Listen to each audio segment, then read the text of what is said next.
2025년 세계 경제 헤드라인만 보면 정말 혼란스럽습니다.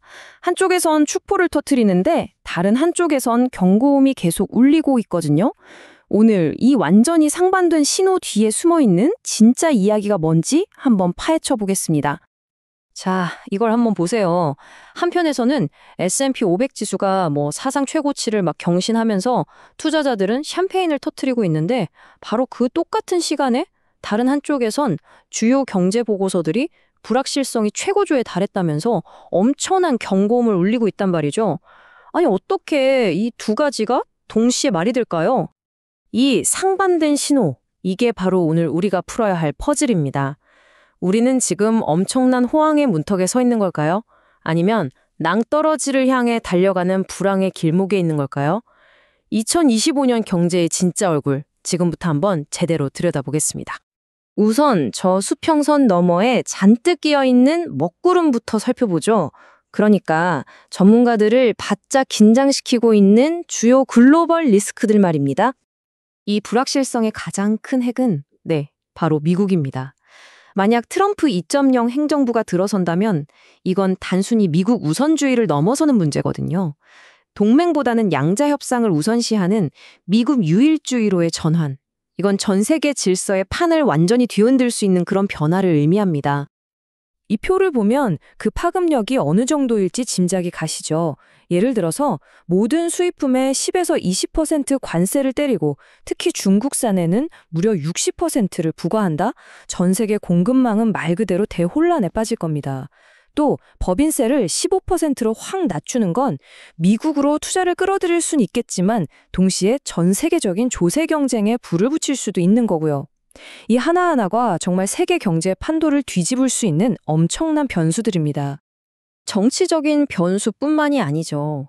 우크라이나에서 끝나지 않는 전쟁, 그리고 점점 더 고조되는 중동의 긴장. 이건 그냥 먼 나라 얘기가 아닙니다. 이게 계속해서 전 세계 에너지 가격과 공급망에 충격을 주고 있고요. 심지어는 글로벌 안보동맹이라는 그 기반 자체를 흔들고 있는 상황입니다. 그리고 이 그래프는 중국발 리스크가 얼마나 심각한지를 아주 명확하게 보여줍니다.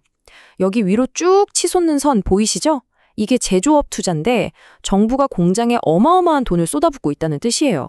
그런데 아래로 처지는 이 선들, 그러니까 소매 판매나 부동산 투자는 영 부진하죠. 자국민들은 지갑을 꽁꽁 닫고 있다는 겁니다. 이 불균형의 결과가 뭘까요? 결국 남아도는 물건들을 전 세계에 디플레이션 수출이라는 형태로 밀어내게 되는 거죠. 자, 그럼 이런 수많은 먹구름에도 불구하고 도대체 왜 시장은 이 폭풍우를 뚫고 사상 최고치를 경신하고 있는 걸까요?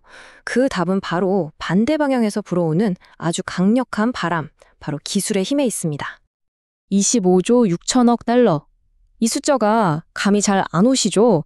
맥킨지 분석에 따르면요, 이게 바로 인공지능이 매년 전 세계 경제에 만들어낼 수 있는 가치의 최대 추정치라고 합니다. 이게 어느 정도냐면 세계 3위, 4위 경제대국인 일본하고 독일의 GDP를 합친 것보다도 더 큰 정말 어마어마한 금액인 거죠. 이건 그냥 뜬구름 잡는 숫자가 아니에요. 이 차트를 보면 그 가치가 정확히 어디서 나올지를 보여주거든요. 가로축은 얼마나 쉽게 도입할 수 있나? 세로축은 혁신의 잠재력이 얼마나 큰가를 나타내는데 보세요. 이 오른쪽 상단에 소프트웨어, 비즈니스 서비스, 마케팅 같은 지식 기반 산업들이 잔뜩 모여 있죠. 바로 이 분야들이 AI 혁명의 가장 큰 수혜자가 될 거라는 신호입니다. 그리고 이런 낙관론은 이미 현실 세계의 주식시장에 그대로 반영되고 있습니다. 애플이나 엔비디아처럼 AI를 중심으로 하는 기업들의 주가가 전체 시장을 새로운 고점으로 막 끌어올리고 있는 거죠. 그런데 말이죠. 새로운 기술 하나에 대한 이 정도 수준의 열광, 어딘가 좀 익숙하게 느껴지지 않으세요? 여기서 아주 중요한 질문이 하나 생깁니다. 사실 우리는 이런 이야기를 전에도 본 적이 있습니다. 1920년대에 라디오, 1990년대에 인터넷처럼 세상을 바꿀 혁신적인 기술은 항상 시장에 엄청난 랠리를 이끌어냈죠. 역사는 이렇게 반복됩니다. 하지만 역사는 동시에 이런 랠리가 종종 위험한 과열로 이어진다는 것도 우리에게 똑똑히 보여줬습니다. 그래서 여기서 핵심은 조지 소로스가 말한 재귀성이라는 개념을 이해하는 겁니다. 이게 뭐냐면 투자자들의 믿음이 단순히 현실을 반영하는 걸 넘어서 거꾸로 현실을 만들어버린다는 이론이에요. AI가 미래다라는 믿음이 주가를 올리고 또 그렇게 올라간 주가는 다시 그 믿음을 더 강하게 만들어주는 일종의 긍정적 피드백 고리가 만들어지는 거죠. 경제학자 하이먼 민스키가 바로 이 버블이 어떻게 태어나고 자라는지에 대한 로드맵을 그려줬습니다. 처음엔 아주 안전하게 이익으로 원금과 이자를 다 갚을 수 있는 해지 금융 단계에서 시작해요. 그러다 점점 낙관론이 커지면서 이자만 겨우 갚는 투기 금융 단계로 넘어가고요. 마침내 광란 상태가 되면 가격 상승 자체에만 모든 걸 걸고 빚으로 빚을 막는 위험천만한 폰지 금융 단계에 이르게 된다는 겁니다. 자, 지금의 이 AI 붐을 보면서 투자자들이나 경제학자들이 던지는 가장 핵심적인 질문이 바로 이겁니다. 우리는 과연 이 사이클의 어느 단계에 와 있는 걸까요? 결국 미래는 단순히 폭풍이냐, 로켓선이냐 이 둘 중 하나를 고르는 문제가 아닙니다.